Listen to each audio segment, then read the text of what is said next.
Bismillahirrahmanirrahim. Innal hamdalillah nahmaduhu wa nasta'inuhu wa nastaghfiruh wa na'udzu billahi min shururi anfusina may yahdihillahu fala mudilla lahu wa may yudlil fala hadiya lahu. Asyhadu an la ilaha illallah wa asyhadu anna Muhammadan rasulullah. Alhamdulillah kita bertemu dalam keadaan sehat pada hari ini.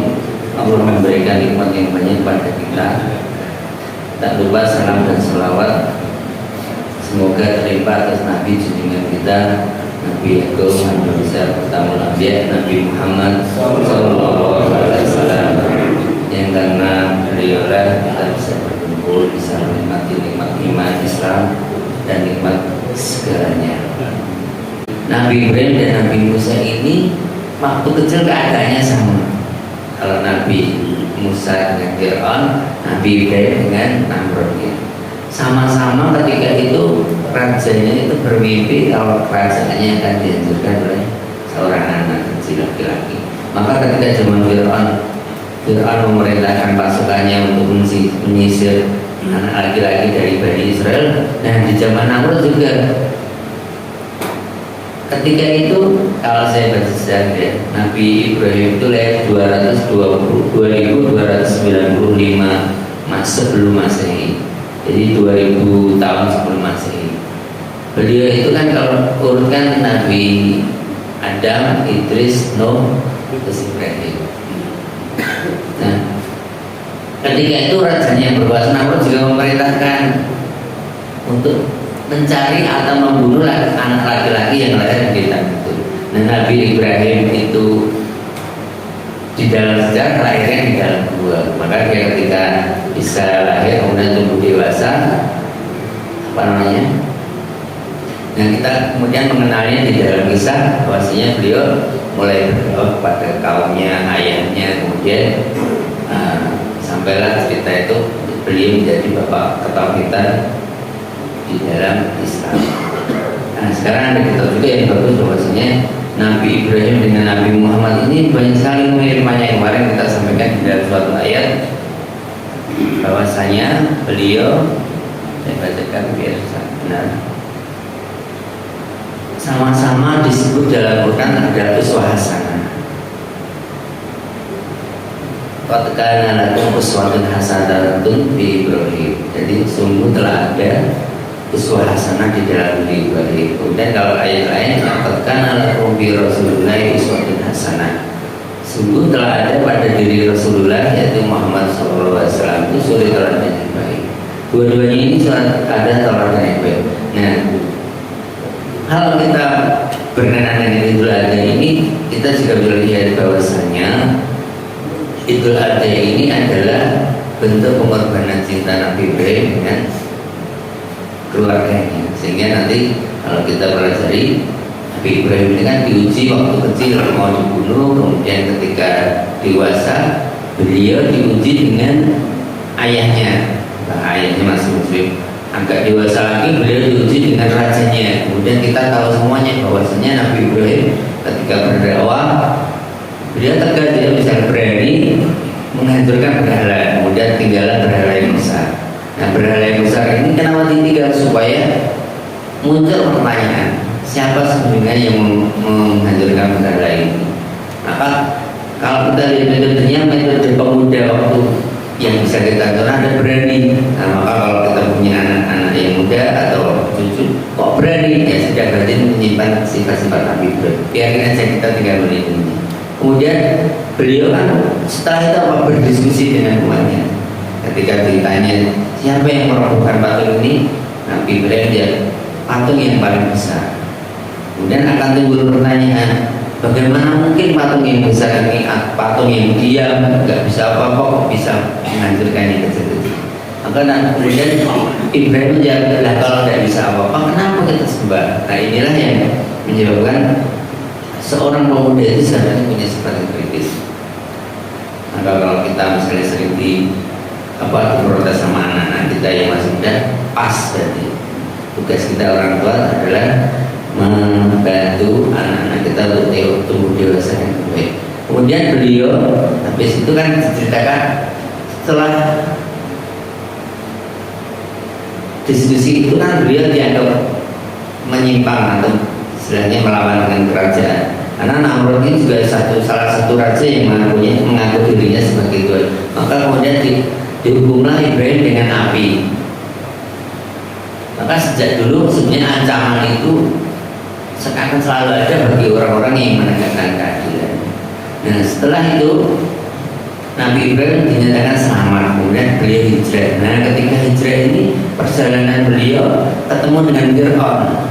Nah saya dulu bingung kenapa disebut Fir'aun juga di dalam kisah Ibrahim. Ternyata Fir'aun itu adalah sebutan raja-raja di dalam Mesir.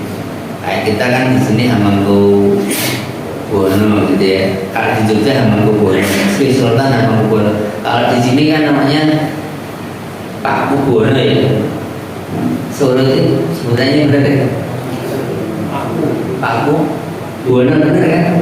Nah sebutan itu Hamengkubuwono satu, kalau di Jogja kan sudah sampai 10. Nah Fir'aun ini ada sebutan raja-raja di Mesir. Nah Fir'aun yang di dalam kisahnya Ibrahim ini adalah Fir'aun yang matawan suka dengan wanita duit, nama mata duit, suka dengan perempuan namanya mata keranjang.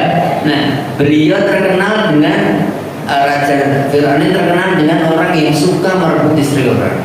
Mana yang cantik diambil, mana yang cantik diambil. Nanti kalau wanitanya ini punya suami, suaminya dibunuh. Kalau nggak masuk perawan jelas nggak diambil.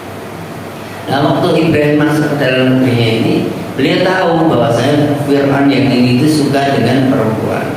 Maka di dalam kisah disebut salah satu kebohongan Nabi Ibrahim adalah dalam tanda petik ya, beliau mengaku istrinya yang bernama Siti Sarah ini sebagai saudaranya.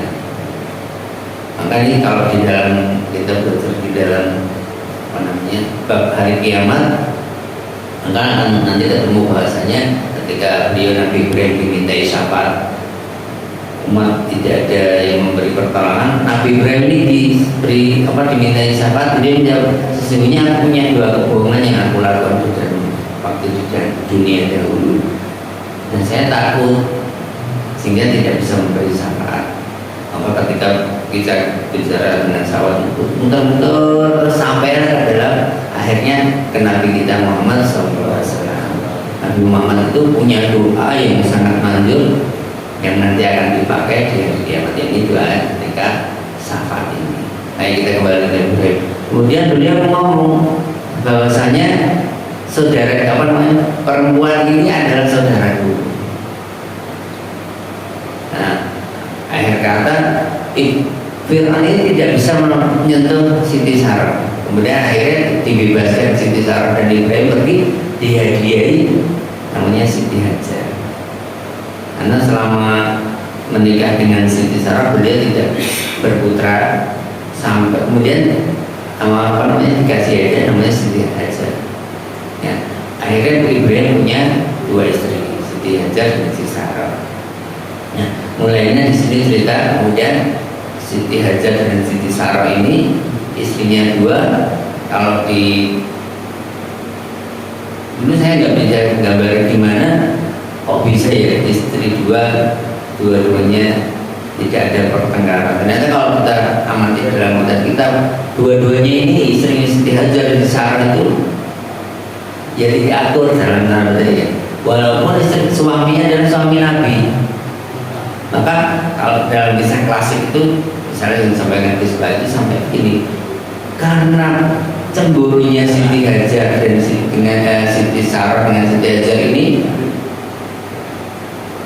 cemburu bilang sama Nabi Ibrahim, "Hai suamiku, saya cemburu dengan Siti Sarah, bagaimana mungkin kamu bisa suka berkan bisa punya istri dua kan gantian gitu ya. Pokoknya kamu harus menyakiti istrimu yang kedua ini."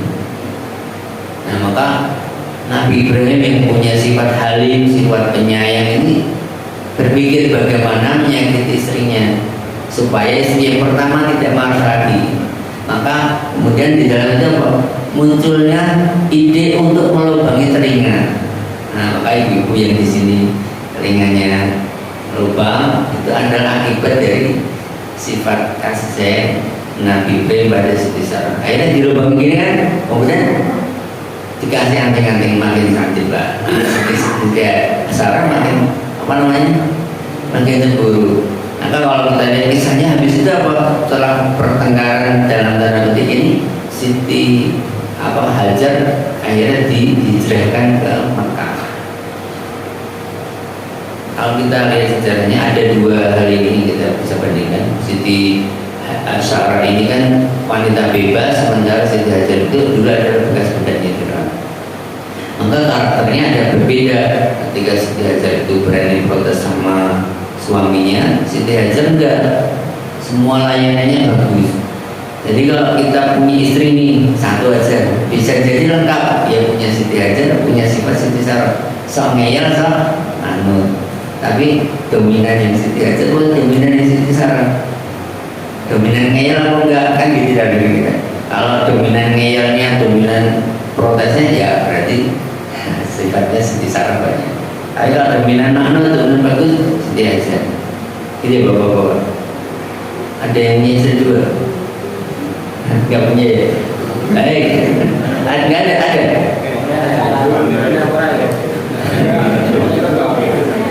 Kalau ada nanti bisa bandingin sendiri. Ini istri saya itu Siti Sarah mesti diajar ya. Kalau ngeyelan protesnya enggak ada. Jadi, tapi beliau kan menikah bukan karena nafsu, bukan karena perintah Allah. Kalau kita bisa jadi setelah Siti Hajar ini di Mekah, di Baka, kalau istilahnya lembah Baka, kalau kita Baka itu adalah lembah tangisan, karena di situ tidak ada air, hanya padang pasir, jauh dari mana aja. Itu biasanya cuma untuk lewat, karena tahu nanti jauh dari mana-mana lewat, sehingga kalau orang di situ biasanya menangis. Lembah tangisan namanya, maka disebut Baka, atau kemudian berkembang namanya Makkah, Makkah Al-Mukarramah. Dan dalam bahasa nanti kalau ada salah malah ya sih benar. Baik, kemudian Baka ini, Baka kemudian beliau Hajar ini ditinggal oleh Nabi Ibrahim. Ditinggal saja begitu aja. Kalau kita kisah itu, Hajar ini nggak protes sama sekali. Kenapa saya ditinggal? Karena percaya dengan itu. Kemudian di dalam kisahnya beliau akhirnya tanya, apakah ini perintah Allah? Ya Nabi, atau ya suami itu, ya na'am, gitu kan. Maka kemudian kita ketahui sama Siti Hajar ini pasrah dengan keadaan hamil, ditinggal oleh Ibrahim. Di dalam doanya istilah Ibrahim pasrah dengan Allah, bahwasanya beliau meninggalkan anak turunnya di Mekah, kemudian Allah yang akan mencukupinya. Dan kita tahu semuanya bahwasanya di kemudian hari sampai hari ini Mekah menjadi tanah yang makmur. Saya doakan bapak-bapak ibu yang belum sempat ke sana, insyaallah nanti tahun depan atau semuanya kita bisa ke sana. Jadi salah satu ziarah yang dianjurkan adalah ziarah ke dalam Masjid Nabawi dan Masjid Haram. Nanti kita kalau di dalam Masjid Haram kita bisa tahu ada sejarah di dalam kisahnya Nabi Ibrahim ini. Kemudian kita lanjut, itu akan timbulan Zam-Zam itu, sumur Zam-Zam. Bahwasanya sumur Zam-Zam ini sumur yang penuh perjuangan. Kalau di dalam kita bisa tahu bahwasanya seorang ibu itu ternyata yang hebat. Siti Sarah itu ketika anaknya lahir tidak ada air, kita ketahui bersama ada syariat yang namanya sa'i, berlari antara Safa dan Marwah sebanyak 7 kali. Nah, kalau di dalam bisnis kita diajar juga bahwasanya ketika bisnis itu kok belum 7 kali berusaha, kalau gagal biasa. Artinya apa sebenarnya? Kita itu harus mencoba terus.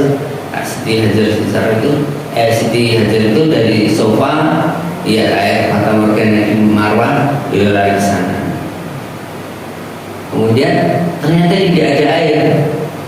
Beliau mulai di Safa, lari ke dia Safa, tidak ada air lagi. Nah ini perbedaan laki-laki sama perempuan. Bapak-bapak rendah. Saya itu merenungi saya ini alam. Bedanya laki-laki perempuan itu kayak gini. Perempuan itu sudah tahu gagal. Misalnya tadi ke Safa tidak ada air, kemudian ke Marwah tidak ada air. Kalau bapak-bapak melihat di Safa ada air, mesti bapak-bapak di dalam hatinya ngomong, nggak ada, saya udah ke sana. Ya, Hajar ini berbeda dengan bapak-bapak. Beliau kan permasalahan, dia ke sofa lagi, nggak ada lagi gitu ya. Udah 2 kali ya. Dia ngeliat di Marwah. Kita ada, dia ke sana lagi, nggak ada lagi. Berarti sudah 4 kali ya, sofa Marwah, sofa Marwah. 4 kali itu dia masih melihat di sofa, kok ada lagi. Kalau bapak-bapak itu keturunannya sampai sekarang. Kalau nyari barang nggak ketemu-ketemu, ya bener nggak? Ada barangnya nggak ketemu-ketemu, apalagi nggak ada barangnya. Kalau ibu-ibu tuh ada barangnya nggak ketemu, nggak ada barangnya nyari kayak tadi. Maka kalau kita lihat ibu itu adalah madrasah terbaik bagi anak-anaknya, pas. Jadi kita ibu, walaupun kalau kita lihat tidak masuk akal ya, kenapa anak Siti Hajar sudah sofa tahu nggak ada air, dia ke Marwah nggak ada air, balik lagi ke sofa nggak ada air, balik lagi ke Marwah nggak ada air, balik lagi ke sofa nggak ada air, balik lagi ke Marwah sampai 7 kali. Ini kan Allah lah yang memberikan rahmatnya. Beliau yang mencari-cari, yang mendapat air siapa? Ismail.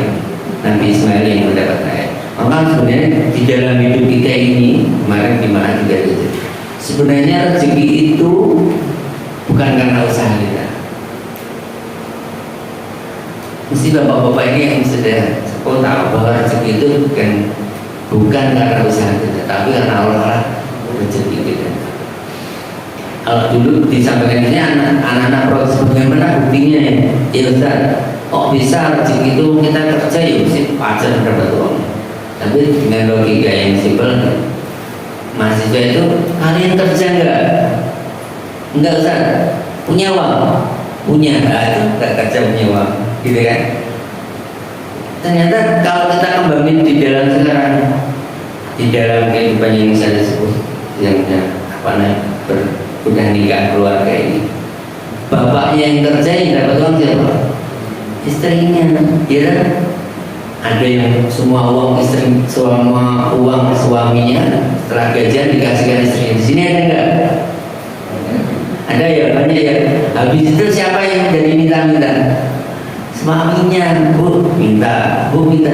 Yang kerja siapa ini? Kok yang minta yang suaminya? Ini bapak-bapak ini aneh. Itulah rezeki. Jadi bisa jadi yang tidak apa-apa kayak ibunya dalam tanda petik ya, itulah yang dapat rezeki. Maka rezeki itu tidak ada hubungannya dengan usaha.